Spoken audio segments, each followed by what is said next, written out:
A bit of background about this event.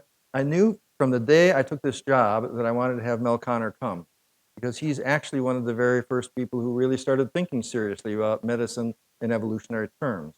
And I read his books long before I met him, and they were inspiring, especially when I was running a psychiatry residency program. Mel wrote a book called On Becoming a Doctor, about his own travails in medical school, which I referred many of my students to and got a lot out of myself. I didn't really recognize what he'd accomplished in anthropology, however, until I started hanging out with evolutionary biologists and anthropologists at the University of Michigan. Also in 1985, he wrote a New England Journal of Medicine article called On Paleolithic Nutrition. That has gotten legs, and now it's his job to try to explain to us whether it's been running too fast and too far, and try to rein it in an appropriate way. Tonight's topic is the evolution of sex differences, but we're calling it something much more provocative. His title is really Are Women Superior to Men? I should mention that this event was proposed by Kathy Holliday, our assistant director. I told her, I'm not sure we can afford to do a big public event and talk about these very controversial issues. And she reminded me that I'm no longer at University of Michigan, I'm at Arizona State University, and it's okay to talk about these kinds of difficult things. And it's quite serious back where I was before, that talking about the evolution of sex differences was very, very contentious. You may want to know why sex differences has something to do with evolution and medicine. I'm sparing you my own research and slides. I'm just going to be your moderator, except for 2 sentences here. That once when I was giving a lecture, I wanted to have the number of how more quickly men die than women. About 7 years, 6 years, we men live less, and there are evolutionary reasons for this. I couldn't find the number, but I found a World Health Organization database about it, and Excel and I went to the basement for the summer and published a series of articles with Dan Kruger. And here's the finding. For every 100 young women in Arizona, college-aged now, who are going to die this year, how many men are going to die? I guess it would be about 120. It turns out to be 300. 3 times as many. I didn't know that, nobody knew that, and it was evolutionary thinking that led me to do the study, and evolutionary thinking to explain that. And if we could change that so that men had the same mortality rates as women, it would do more to improve the lifespan and human health than eliminating all of cancer. This is a very big deal. Not very many men want the small surgical procedure that, let's just get that. Our speaker tonight, Mel Konner, is the Samuel Chandler Dobbs Professor of Anthropology at Emory University. He's been there for many years. Before that, though, he took his PhD at Harvard in anthropology and then studied the Kung for a number of years, teaching at Harvard. And then he did kind of a crazy thing. I've never heard of anybody doing it in this order. He went back to medical school after teaching for 6 years. He never actually became a neurosurgeon. Instead, he went to Emory and became the chair of their department, where he's been ever since. And the book that you're going to hear about today, in very brief, you really should buy it outside afterwards. It's a marvelous read. It's his 11th book, and one of his shorter ones, actually, other than the one on becoming a doctor. Women, After All, Sex Evolution and the Evolution of Male Supremacy, or the End of Male Supremacy. I'm going to comment very briefly. I read it on the Kindle the first time, Mel, and I got to the point where it said 60%. I was looking forward to the next 40%, and I was greatly disappointed by the next thing that happened. I turned to the next page, and it said references. So the last 40% of the book is all references, which was too bad for me. I didn't get any more good reading, but it tells you something about the kind of scholarship that went into this book. Tonight he will speak only briefly, about 20 minutes, and that will be followed by our panelists coming up here. I'll then introduce each of them in turn for a 2 or 3 minute brief comment. Then he'll ask them some questions and we'll have a panel discussion. At that point, the microphone will be passed around the audience to engage you all with your questions. It's going to be a very interesting evening. Mel, you're on.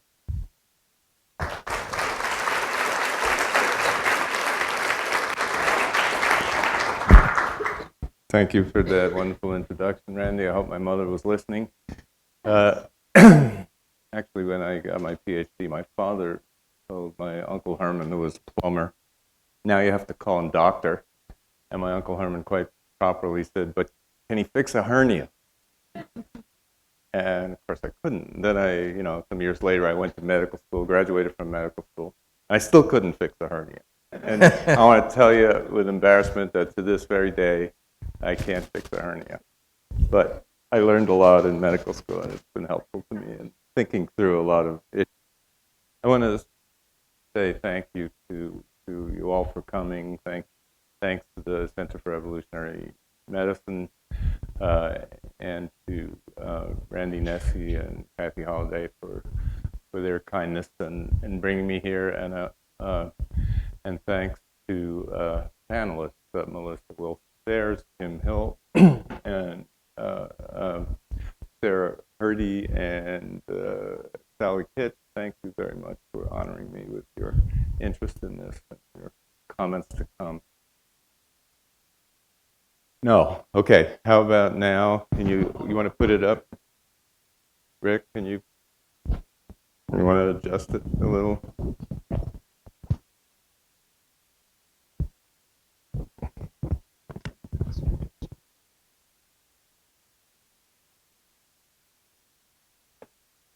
Okay. How's that?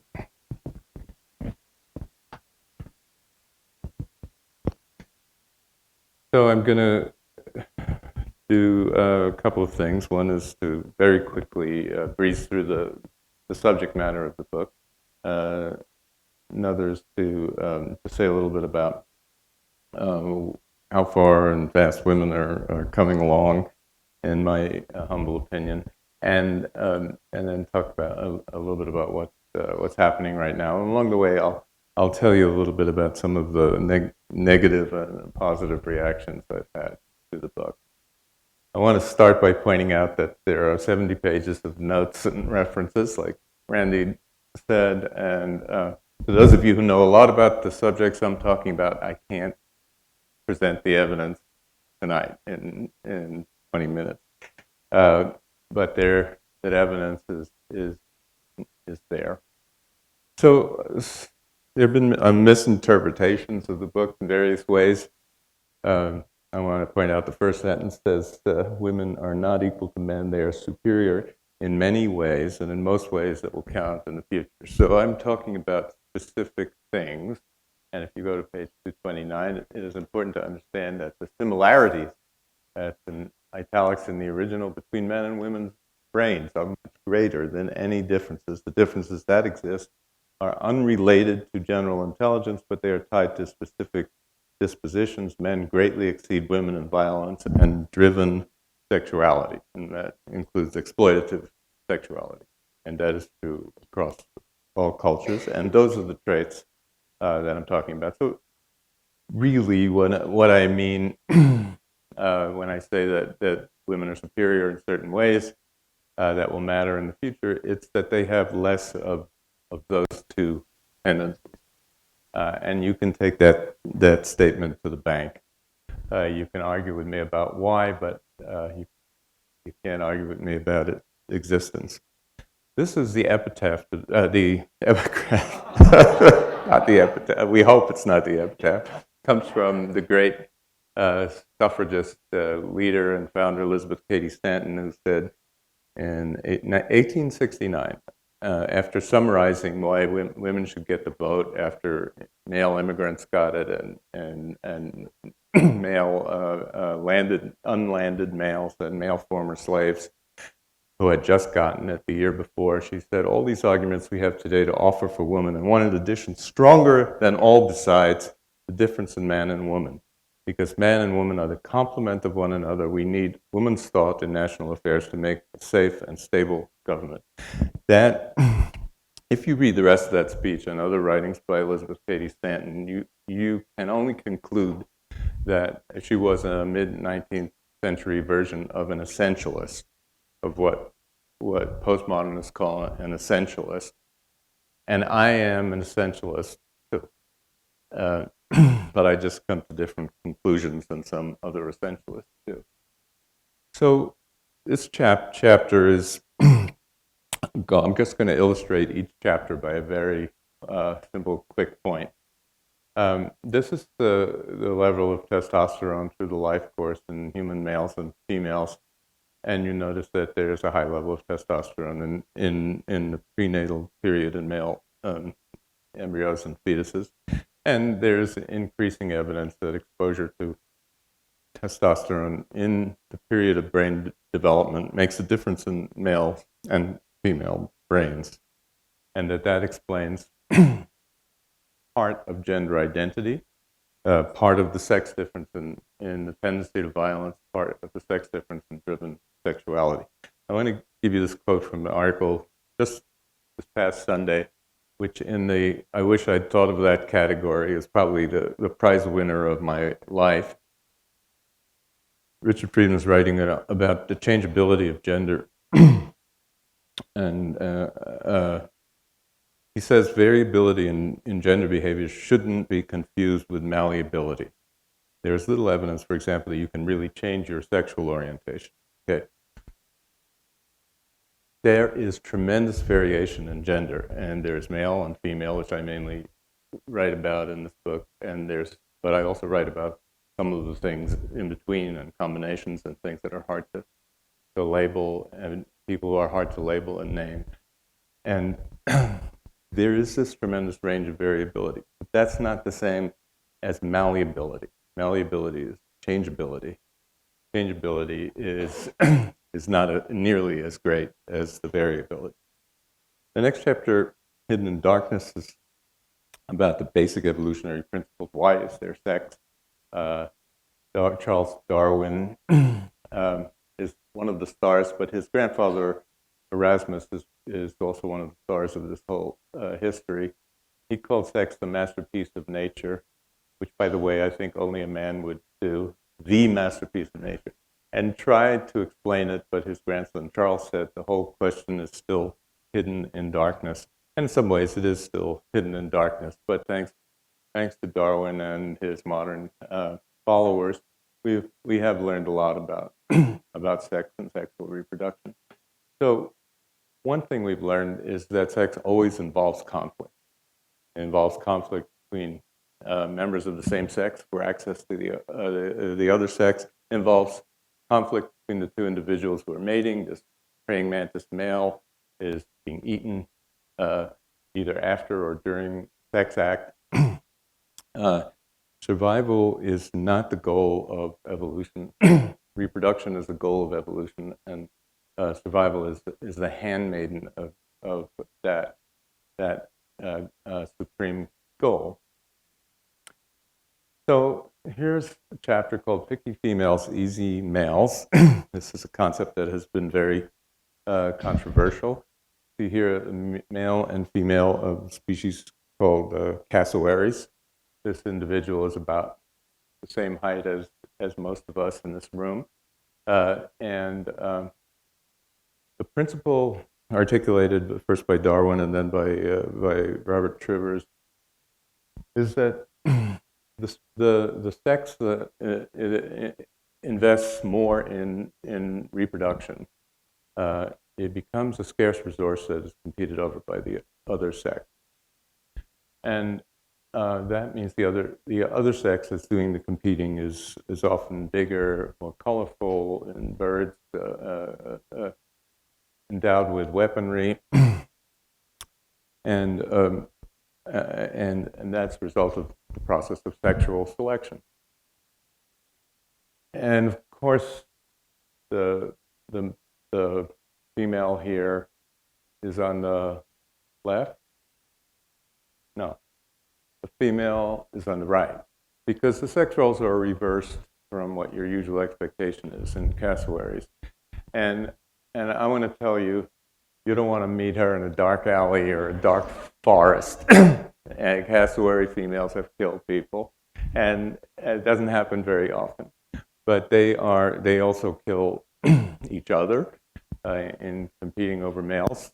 This male here would likely be one member of a harem of males kept by this female. Females mate with multiple males, lay their eggs, and disappear. Sort of wham bam, thank you, sir. And they are gone, and the male is taken care of. The eggs and the chicks for 9 months after. So why do I show you that? Well, because in mammals, it tends to be the other way around, but it doesn't have to be the other way around. And most species of animals, females are larger than males. You count the invertebrates, and but in mammals, females have a tremendous investment in the process of reproduction before a baby is even born. So that makes them the scarce resource that males compete over. And that is also true of primates. Now, this is the cover of Sarah Hrdy's book, The Language of Abu. Great field study that changed our outlook on what happens in animal behavior in the wild, and especially primate behavior. In the language in India, males come and try to take over a group and drive out the resident males. If they succeed, they kill all the infants. The females fight hard to protect the infants. They rarely can succeed in that. And this is the ultimate sort of endpoint. You want seems like an abnormal endpoint of the process of sexual selection, but there it is. And it's now been seen in over 50 primate species there is. Right? Yeah. So it's doesn't happen every day, but it's a pervasive option. Our closest relatives, the chimpanzees, or have it, and they also are very violent in other ways. They have extreme male dominance over females. Males beat females up. They also have very complex behavior, are highly social, but violent. Unfortunately, for our image as humans, we have another closest relative, which is the bonobos, who are also highly social, have very complex behavior, but much less aggression. They have face-to-face sex, like somebody's enjoying it. They have female coalitions. They have female genital rubbing that seems to solidify the coalitions, and their motto is "Make love, not war." They keep a lid on male violence through female coalitions. Males get a lot of sex, by the way. They seem to be happy. Females get sex with both sexes, and we're hoping now that the 3 genomes have been sequenced. A lot of us are hoping that we'll soon find some insight into how genes influence these kinds of behaviors by triangulating the 3 species. This chapter, Equal Origins, with a question mark, please note, is about hunter-gatherer gender relations, which most anthropologists think are more egalitarian than in later societies, or in horticultural, agricultural societies, and even in our society until very recently. I don't want to idealize them, but they're not perfectly egalitarian by any means, but women's voices are heard, and there's a lot of evidence for that. And decisions are made sitting around the fire at night with both sexes contributing to the conversation. Then you get the settling down of hunter-gatherers in the last 2,000 or 3,000 years of the hunting and gathering era. Population densities increase. This is before the invention of agriculture. But you have a critical density of people, including men, who can then form coalitions that enable them to exclude women from the conversation pretty much for the first time. And as you, and also the public and private spaces get defined as different for the first time, and women get exiled from the public space into the private space in the home. So when you go forward, Samson's haircut, Achilles' heel is a discussion of the rise of so-called civilization, and that is recorded in some of the classics of all major religions and civilizations, and it is those stories are very violent and very sexual. You do not want your young children reading the Bible, except very selectively, or the Iliad and the Odyssey, or the Indian ancient classics. And I like this slide because it illustrates well that the male coalitions in these civilizations were not just building pyramids, they were pyramids themselves. And you have to go quite a ways down this pyramid before you start seeing women. And that's the way it was for almost the entire time since. So chapter 8 is a return to the basics of gender differences. That's where I go back to the classic by anthropologist Ashley Montagu called The Natural Superiority of Women, and in which he talks about the differences in biology between the two sexes. And this is the Y chromosome, with genes that have been identified for catching and throwing, sports page, ability to identify aircraft, fitting, all the. And so knowing this, I defined the X chromosome deficiency syndrome. And this is the scale comparison between, regular X chromosome and the substitute that some of us have for it. Affects 49% of humans, found everywhere. Mechanism is testosterone poisoning mainly, but also the unprotected X chromosome is sometimes called. And by the way, this is a joke. Not everybody who has read this book or interviewed me, they said, this is a joke, and this is a joke. And thanks for laughing. And but this part is not a joke. These individuals, 49%, including me, are unable to produce new life from their own bodies. That's what evolutionists call the twofold cost of sex. It's a big deal in evolutionary theory. Why have males anyway?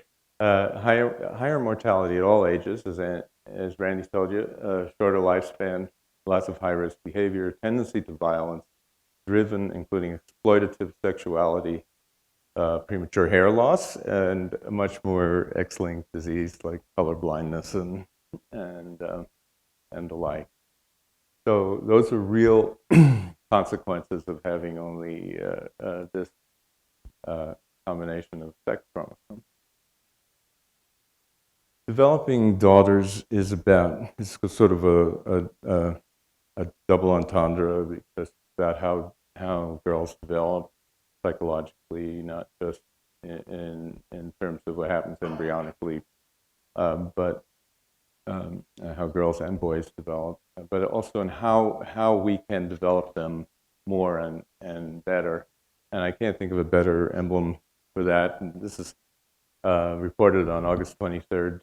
Malayla Yousafzai got all A's and A pluses on her school exams that she just took.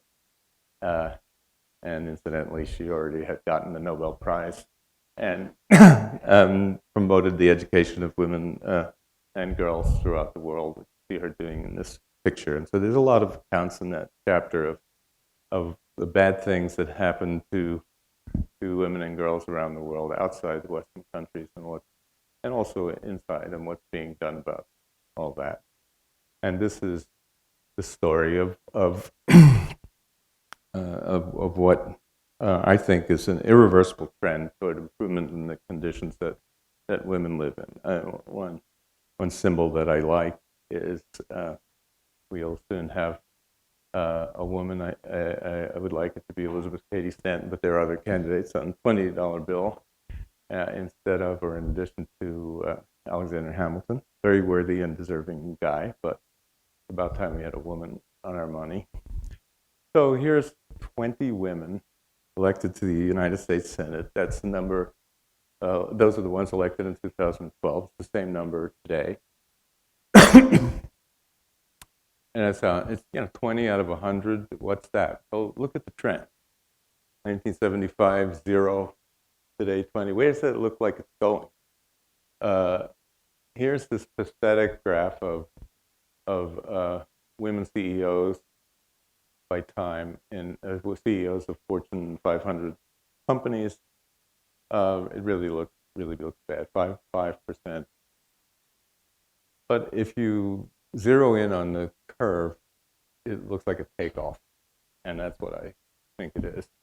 And one of the reasons is that you go down this pyramid and you see more and more women in the executive ranks below CEO. And I know some people look at this and say glass ceiling. I look at it and I say deep bench. I look at it and I say this is going to supply the future CEOs that will turn this 5% number higher and higher as time goes by.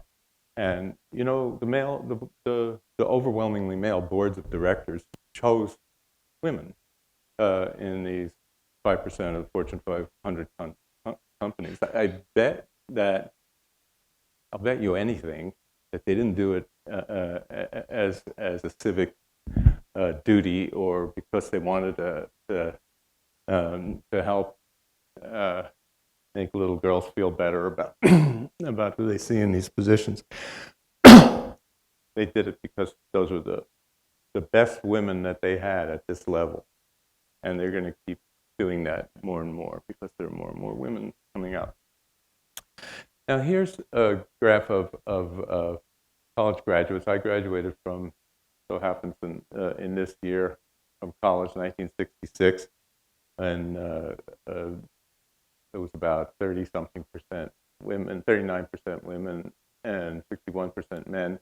And the women have gotten to be a higher and higher percentage. In 1981, they got parity, and then they blew right through parity, and haven't stopped yet. Maybe it'll be leveling off, but they haven't yet. And this college and my college, you have women doing better than men, graduating at higher rates than men, and eventually at least getting better jobs. Now, hashtag yes all women is the title of the epilogue. If you're not familiar with that, I strongly urge you to investigate that hashtag. And that is a very moving thread of women's comments. And after there was a horrible episode in Santa Barbara a couple of years ago where a young guy went and killed a bunch of women and men. There was a hashtag, not all men, which reasonably arose to say we're not all like this, and of course we're not. I'm not, although I wouldn't want to tell you every one of my thoughts. And neither would any other average male. But yes, the hashtag yes all women came back because with the observation that every woman has to worry about the minority of men who are like it. And my favorite tweet was yes all women, because the thing that men fear most about going to prison is the thing that I fear most about walking down the street. I see nodding heads around. So what about the future, which I talk about there? And what about the future for little boys, like my grandson here? That's my daughter, his aunt. He's watching Frozen. Familiar with Frozen? Anybody? Yeah. So he's been obsessed with Frozen for 2 years. He's 3.5 years old. And Frozen is a story, a fantasy animation story of two sisters who are the heroes of the story. There are two men in the story, one of whom is a villain, one of whom is kind of bumbling and ineffectual. The two women are the heroes. They rescue each other. They don't get rescued by the men. And he loves it.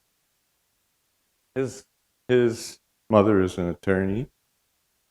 My oldest daughter, and his father's great stay-at-home dad, and that combination is rising in numbers all the time.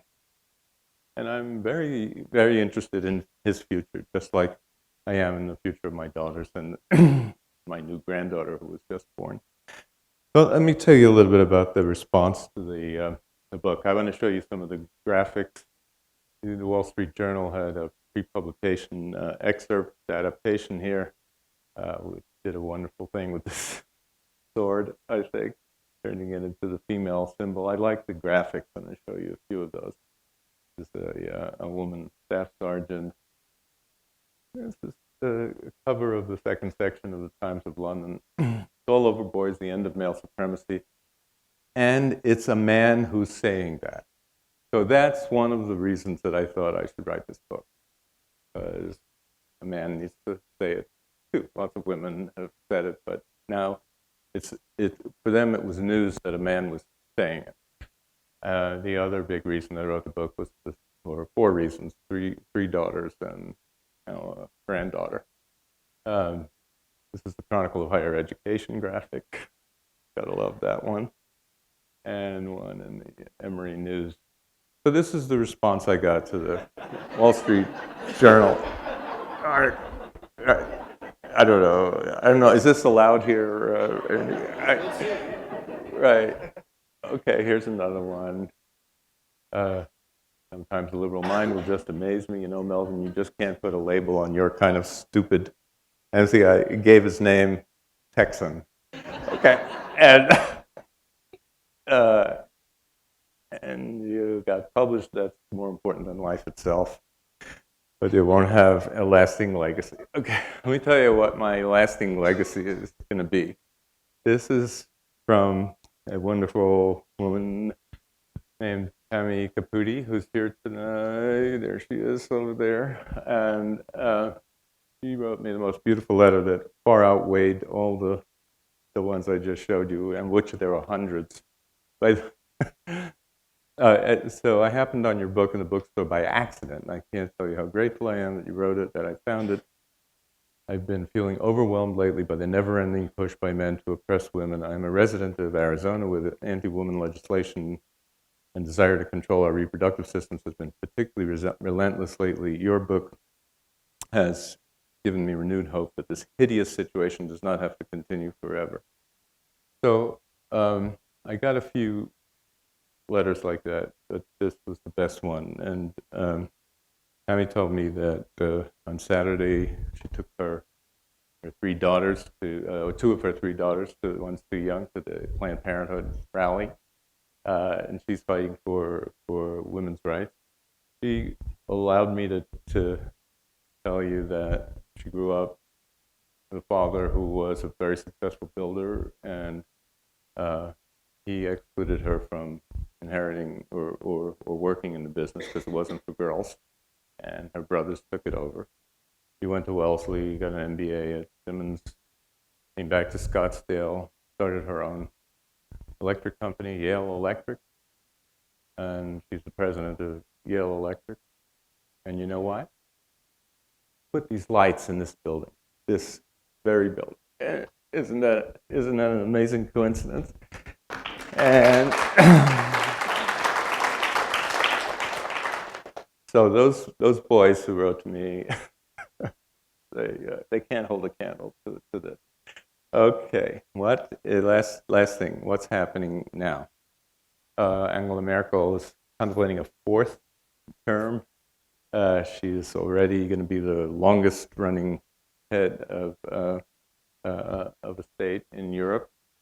These 3 women, 2 of them at least are in trouble, but they are heads of state in 3 of the most important countries in the developing world. And by the way, men who preceded them got into the same kinds of trouble, at least, that they've gotten into. These 3 women are certainly together hold an enormous amount of power and have possibly the greatest power in the world. And I have this paragraph in the book that my editor made me take out, but it was like a fantasy that these 3 women meet each other in the women's room in the middle of a completely stalled meeting, and the men are outside, and glaring at each other, and they kind of look at each other and they say, well, men have always done it. and they decide the fate of the world right then and there, and go out and tell the guys what they've decided. Pretty much what happened in the resolution of the debt crisis by women in the Senate in 2 or 3 years ago. The men in the Senate, like John McCain. John McCain said the women are taking over. These are the two people running as heads of major parties in the current election in Taiwan. So there will be a woman head of state in Taiwan, either way. I have no idea which one. These are the women who helped resolve the great impasse in the Iran nuclear deal. Federica Mogherini was the one who announced the results of the deal. And of course, we've just had the first 2 women graduate from the Army Ranger course, which is possibly the most difficult challenge in the armed forces. And they are not allowed to take combat roles yet, but I predict that they will be soon, as they have in a number of other countries. This is right after the victory over Japan in the World Cup. Abby Wambach is kissing her wife. If you think things are not changing, you're not as old as me. And this is my last slide. I don't want to tell you what you already know about it, but I want you to know that we know about it in Atlanta too. This is the first NFL coach, Ann Welter, who is the linebacker coach. And she's not there to change the image of the league, but too bad, she's changing the image of the league. And who knows what will happen next in the future. Thank you very much for your attention.